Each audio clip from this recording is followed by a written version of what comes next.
कल हमने हमारा चैप्टर 5 खत्म किया, उसके क्वेश्चन आंसर आपको कर लिया होंगे अपने नोटबुक में।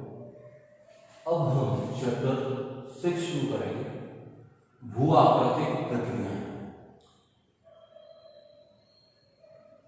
इस चैप्टर को बहुत अच्छी तरीके से समझना है क्योंकि इसका जो नंबर ऑफ वेटेज है ना वो काफी ज्यादा है। तो पृथ्वी की उत्पत्ति कैसे हुई, इसकी परपटी और अन्य आंतरिक संस्तरों के क्रम का विकास कैसे हुआ, यानी पृथ्वी की उत्पत्ति कैसे हुई, उसके अंदर परतें कैसे बनी, भूपरपटी की प्लेट का संचरण किस प्रकार हुआ और कैसे हो रहा है, भूकंप, ज्वालामुखी, भूपरपटी को निर्मित करने वाले चट्टानों और खनिजों के विषय में सूचनाओं की जानकारी के पश्चात अब हम धरातल पर जिस पर अपन रहते हैं उसके विषय में यहाँ पर अपन बात करेंगे और उसके बारे में जानने का प्रयास करेंगे कि वो कैसे है और उस पर कैसे प्रक्रियाएं होती है। तो सबसे पहले सवाल ये उठता है बेटा जी कि जो अपना धरातल है वो अनइवन है, यानी कि कहीं आपको ऐसे थोड़ी है, ये ऐसे नहीं है। सही मायने में धरातल समतल धरातल की अगर बात करें तो उसको भी ऐसे करके अपन को मालूम नहीं पड़ता क्योंकि उसका एरिया बहुत ज्यादा होता है। तो सर्वप्रथम अपन बात करें भूप्लेट या भूपरपटी गयात्मक है, यानी गतिशील है, उसमें परिवर्तन होते रहते हैं। आप अच्छी तरीके से जानते हैं कि क्षैतिज अथवा ऊर्ध्वाधर दशाओं में संचालित होती है। अब देखिए दो चीजें आपको समझना है क्योंकि ये शब्द बार बार आएंगे। सबसे पहले अपन बात करें क्षैतिज। क्षैतिज कहते हैं अंतरिक्ष को, ये अंतरिक्ष होता है। इस अंतरिक्ष के जो समानांतर है, ये अंतरिक्ष के समानांतर है ना, ये ऐसे अंतरिक्ष के समानांतर है, इसको हमेशा कहेंगे क्षैतिज। ठीक है। ऊर्ध्वाधर नीचे से ऊपर या ऊपर से नीचे, ये ऊर्ध्वाधर ऊंचाई में जिसमें जाती है। यहां अपन इसकी धरातल के समानांतर जब बात करते हैं तो क्षैतिज कहलाता है। चलिए, तो निश्चित तौर पर भूतकाल में वर्तमान गति की अपेक्षा थोड़ी तीव्रतर गति से पृथ्वी संचालित होती होगी। भूपरपटी का निर्माण करने वाले पृथ्वी के भीतर सक्रिय आंतरिक बलों में पाए जाने वाला अंतर ही पृथ्वी की बाह्य सतह में अंतर के लिए उत्तरदायी। अब देखिए दो चीजें आप समझ लीजिए अच्छे तरीके से। आंतरिक बल, इसके अंदर बेटा जी अपन भूकंप, ज्वालामुखी और प्लेट संचलन को काउंट करते हैं। इन सब की ये सारी की सारी पृथ्वी के अंदर होती है और इनकी वजह से धरातल पर असमानताएं, ऊंचाई नीचाई वाली चीजें जनरेट होती है या बनती है। अब ये किसी जगह पे बहुत ज्यादा होता है और किसी जगह पे कम होता है और उसी की वजह से धरातल के एक क्षेत्र से दूसरे क्षेत्र में उसकी बनावट में अंतर पाया जाता है। पृथ्वी धरातल पृथ्वी के अंतर्गत उत्पन्न हुए बाह्य बलों और पृथ्वी के अंदर उद्भूत आंतरिक बलों से अनवरत प्रभावित है, यानी लगातार उसके ऊपर प्रभाव पड़ता रहता है। बाह्य बलों को बाह्यजनित बल कहते हैं और आंतरिक बलों को अंतर्जनित बल कहते हैं। देखिए ये आंतरिक बल है, अंतर्जनित बल कहेंगे और बाह्य बल जो है, बाह्य बलों की हम बात करें तो इसमें बेटा जी हवा, पानी, हिमानी कहते हैं बर्फ की नदी को हिमत देने कहते हैं, और समुद्री तरंग, ये सारे के सारे पृथ्वी के ऊपर पाए जाते हैं। ये इनका काम क्या है, ऊंचे ऊंचे हुए भागों को घिसके नीचे करना और जो घिसके जो मलबा मिला है उसको ले जाके, जैसे जिसको एक डायग्राम समझते हैं, जैसे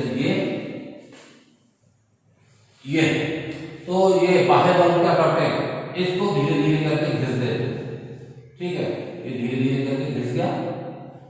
ठीक है, ये धीरे धीरे करके घिस गया और यहां से जो मलबा निकला उस मलबे को ले जाके यहाँ इकट्ठा कर देते हैं। नतीजा क्या होता है, ऊपर उठा हुआ भाग नीचे हो जाता है, जो नीचे वाला भाग है ये फिर एक समतल मैदान जैसे में परिवर्तित हो जाता है। ये काम है बाह्य बल। आंतरिक बल भिन्नताएं उत्पन्न करते हैं और बाह्य बल उसको समतल करने का प्रयास करते हैं। बाह्यजनिक बलों की क्रियाओं का ही परिणाम होता है उभरी हुई भूआकृतियों का विघर्षण, मतलब उसको घिसना, तथा बेसिन या निम्न क्षेत्रों के गर्तों मतलब गड्ढों का भराव। धरातल पर अपरदन के माध्यम से उच्चावचों के मध्य अंतर कम होने को तल संतुलन कहते हैं। उच्चावच कहते हैं जैसे ये ऐसे करके कोई धरातल है, ये क्या करते हैं, जो बाह्य बने हैं इनको घिस के इसमें मलबा भर के और इसको घिस के समतल करने का प्रयास करते हैं। ये पूरा का पूरा जो धरातल कम हो जाता है, समतल हो जाता है, तो ये बाह्य बलों को समतल करने का प्रयास करते हैं, उनका निर्माण करते तथा उसी प्रकार बाह्यजनिक प्रक्रियाएं उच्चावच से भिन्नताओं को सम बराबर करने का में असफल रहती है। अतः भिन्नता तब तक बनी रहती है जब तक बाह्यजनिक और अंतर्जनिक बलों का विरोधाभास कार्य चलता रहता है। अब देखिए क्या है, आंतरिक बल धरातल पर भिन्नता उत्पन्न करते हैं और बाह्य बल उसको समतल करने का प्रयास करते हैं, तो वो विषमता उत्पन्न करते रहते हैं, ये उसको समतल करने का काम करते रहते हैं। इसलिए कभी भी ये धरातल पूर्ण रूप से समतल नहीं हो पाता, क्योंकि दोनों ही प्रक्रियाएं सक्रिय रहती है, यानी चालू रहती है। सामान्यतः आंतरिक बलों का मूल रूप से भूआकृतिक निर्माण करने वाले बल तथा बाह्यजनिक प्रक्रिया मुख्य रूप से भूमि विघर्षण मतलब घिसने का कार्य करती है। भूतल संवेदनशील होता है, मानव अपने निर्वाह के लिए इस पर निर्भर करता है, इसका व्यापक और सघन उपयोग करता है। ये धरातल है, मनुष्य इस पे रहता है और अपनी आर्थिक क्रियाओं को पूरा करने के लिए इसका यूज करता है, इसका इस्तेमाल करता है। इस लगभग सभी जीवों का धरातल पर्यावरण के अनुप्रभाव में योगदान देता है। मनुष्यों ने संसाधनों का अत्यधिक विदोहन किया है, इसमें इसका उपयोग करना चाहिए, किंतु भविष्य में जीवन निर्वाह के लिए इसमें पर्याप्त साम्यता को बचाए रखना चाहिए। धरातल के अधिकांश भाग को बहुत लंबी अवधि में ये आकार मिला तथा मानव द्वारा इसके उपयोग, दुरुपयोग और कुप्रभाव के कारण इसकी संभाव्यता में बहुत तीव्र गति से ह्रास यानी कमी हो रही है। यदि उन प्रक्रियाओं ने जिन्होंने धरातल को विभिन्न आकार दिया है और अभी भी दे रही है, उनके पदार्थों की प्रकृति जिसमें निर्मित है को समझ लिया जाए तो निश्चित रूप से मानव उपयोग जनित हानिकारक प्रभावों को कम करने के लिए भविष्य में इसके संरक्षण हेतु आवश्यक उपाय किए जाएंगे या जा पाएंगे। अब हम बात करेंगे भूआकृतिक प्रक्रियाओं की।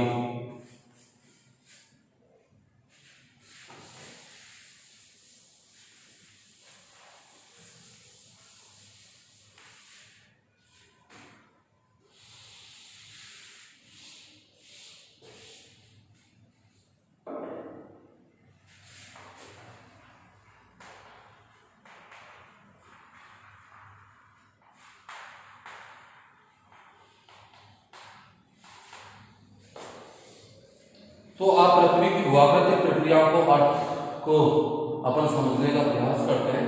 धरातल के पदार्थों पर अंतर्जनित और बाह्यजनित बलों द्वारा भौतिक दबाव तथा रासायनिक प्रक्रियाओं के कारण भूतल के विन्यास में परिवर्तन को भूआकृतिक प्रक्रियाएं कहते हैं। यानी कि कहने का मतलब है आंतर्जनित बल और बाह्य बलों के द्वारा धरातल पर रासायनिक और भौतिक परिवर्तन जो होते हैं उनके कारण भूतल का विन्यास यानी भूतल के सतह का निर्माण की जो प्रक्रिया है उन्हें अपन भूआकृतिक प्रक्रियाएं कहते हैं। पटल विरूपण एवं ज्वालामुखी का अंतर्जनित भूआकृतिक प्रक्रिया, मैंने आपको बताया था भूकंप, ज्वालामुखी और पटल विरूपण या प्लेट विवर्तन की सेम बात है, ये अंतर्जनित बलों में शामिल है।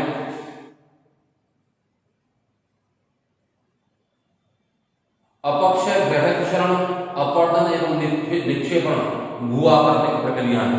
अपरदन का मतलब होता है बेटा जी किसी चीज को घिसना, घिस के और उसके मलबे को वहां से हटाना, अपरदन कहलाता है। अपक्षय में क्या होता है, चट्टानें अपनी जगह पे भौतिक, रासायनिक और जैविक कारकों से टूट फूट होके अपनी जगह पे अपने आप ही बिखर जाती है, उसे अपन अपक्षय कहते हैं, ये इसमें शामिल है। और निक्षेपण में क्या होता है, जो मलबा चट्टानों को घिस के अपरदन के द्वारा प्राप्त हुआ है उसको ले जाके किसी जगह पे इकट्ठा कर देना, उसको जमा देना यानी गर्तों में भर देना, वो निक्षेपण की प्रक्रिया कहलाती है। बाह्यजनिक प्रक्रिया, भूआकृतिक प्रक्रिया, इनका अध्याय में विस्तार से अपन विवेचन करेंगे। तो प्रकृति में किसी भी बाह्यजनिक तत्व जैसे जल, हिम, वायु आदि को धरातल के पदार्थों को अधिग्रहण करने और परिवहन करने में सक्षम होता है। अधिग्रहण करने मतलब है हवा जब तेज चलती है तो रेत को अपने साथ उठा लेती है, पानी जब बह के जाता है तो चट्टानों के टुकड़ों को अपने साथ उठा लेता है, तो उसका अधिग्रहण कर लेता है। परिवहन का मतलब है उस जगह से ले जाकर उसको दूसरी जगह पे पहुंचा देना।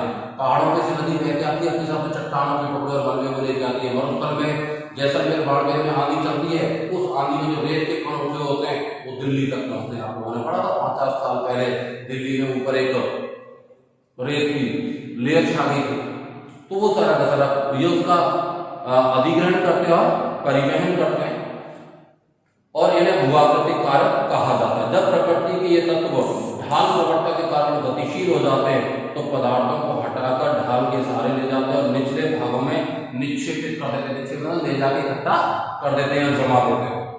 भूआकृतिक प्रक्रिया तथा भूआकृतिक कारक विशेषकर बाह्यजनित को यदि स्पष्ट रूप से अलग ना कहा जाए तो इन्हें एक ही समझना होगा, क्योंकि ये दोनों एक ही होते हैं। इस प्रक्रिया का बल होता है जो धरातल के पदार्थों के साथ के अनुकूल होने पर प्रभावी हो जाता है, और एक कारक जैसे एजेंट के गतिशील माध्यम में क्या होगा, मैंने आपको कहा जल, हिमानी, हवा, लहरें और धारा इत्यादि इसमें शामिल है, जो धरातल के पदार्थों को हटाकर ले जाती है और निक्षेपित करती है। इस प्रकार प्रवाहित तो जल, भूमिगत जल, हिमानी, हवा, लहरें, धारा इत्यादियों को भूआकृतिक कारक कहा जाता है।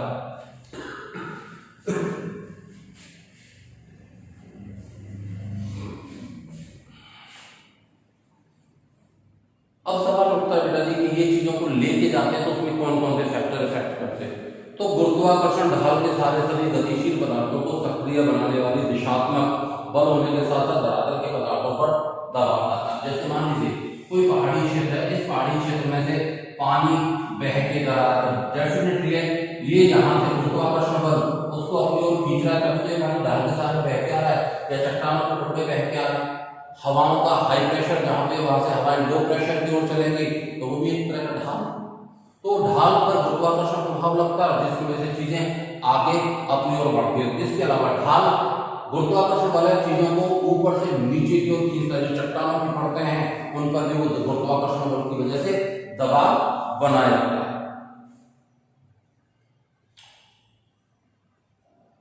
अप्रत्यक्ष गुरुत्वाकर्षण प्रतिबल लहर और ज्वार भाटाओं जनित धाराओं को क्रियाशील बनाता है।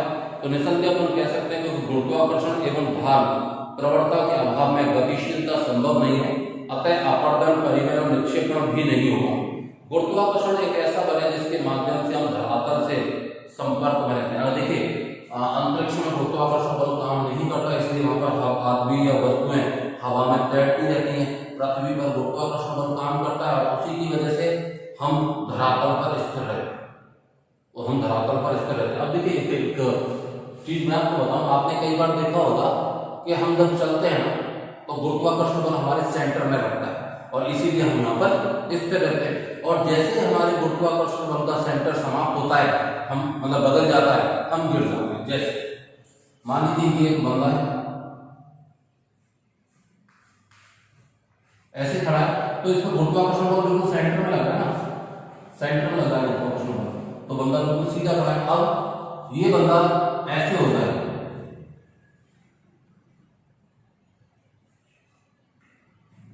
मतलब अपन कई बार झुक जाते हैं ना ऐसे, तो हमारा गुरुत्वाकर्षण बल कहाँ लगेगा, ऐसे, और यहाँ से खींचेंगे तो क्या होगा, बंदा गिर जाएगा।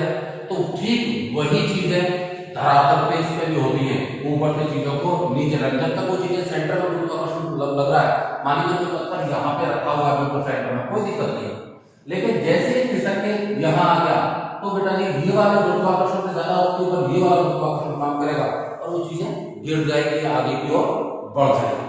चलिए अब अपन बात करें अंतर्जात प्रक्रियाओं की। तो पृथ्वी के अंदर से निकलने वाली ऊर्जा भूआवर्तक प्रक्रियाओं के लिए प्रमुख ऊर्जा का स्रोत रहते हैं।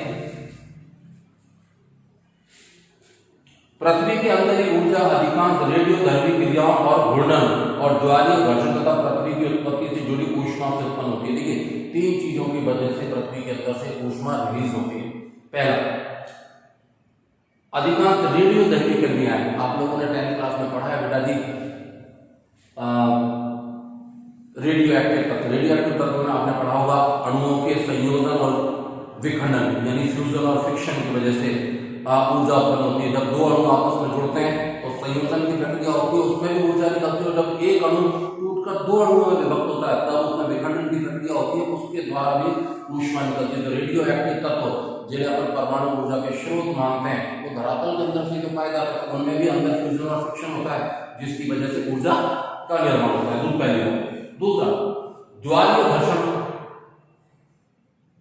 ज्वारीय घर्षण जब होता है, ज्वार और भाटा जब आता है उसकी वजह से भी ऊर्जा उत्पन्न होती है। पृथ्वी लगातार अपनी जगह पे घूम रही है, घूर्णन कर रही है। जब कोई चीज लगातार घूमती है तो गर्म हो जाती है, ठीक है। पृथ्वी तो करोड़ों साल से घूम रही है, अरबों साल से घूम रही है, तो उसमें भी ऊर्जा उत्पन्न हो रही है। उसके अलावा अगर अपन बात करें तो पृथ्वी जब बनी उस समय भी तो उसको गर्म थी, सूरज से टूटा हुआ एक सेंटर थी, उसके अंदर ऊष्मा की बूंदी भी रिलीज हो रही है। तो ये 4-5 फैक्टर है जिनसे पृथ्वी के अंदर से ऊर्जा रिलीज होती है। और वो जो ऊर्जा रिलीज होती है या निकलती है उसकी वजह से धरातल पे जो अंतर्जनित प्रक्रियाएं हैं उसी की वजह से तो ऑपरेट होती है, उसी की वजह उसी ऊर्जा की वजह से तो चलती है। तो भूतापीय प्रवणता और अंदर से निकलने वाली ऊष्मा प्रवाह से प्राप्त ऊर्जा पटल विरूपण एवं ज्वालामुखी को प्रेरित करती है, यानी ज्वालामुखी विस्फोट उसी की वजह से होता है और चट्टानों का यानी प्लेटों का खिसकना भी उसी की वजह से होता है। भूतापीय प्रवणता एवं अंदर के ऊष्मा प्रवाह भूपर्पट्टी की मोटाई और दृढ़ता में अंदर की तरफ अंतर्जनित बलों का कार्य समान नहीं होता।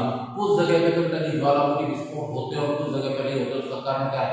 जहां कहीं जैसे मान लीजिए ये पृथ्वी की परत मान लेते हैं, है ना, यहाँ पे बहुत ज्यादा मोटी है, यहाँ पर एक कम मोटी है, फिर यहाँ पे और भी ज्यादा मोटी है। तो ज्वालामुखी आने का विस्फोट होने का सबसे नजदीक कारण क्या होगा? यहाँ पे कारण क्या है? पृथ्वी की मोटाई, पृथ्वी की परत की मोटाई कम है, यहाँ पे आसानी से ज्वालामुखी निकल सकता है। इसलिए अलग अलग जगहों पर ये सारी की सारी प्रक्रियाएं होती है। अतः विवर्तन के द्वारा नियंत्रित भूतल, परपटी और सतह असमान होती हैं।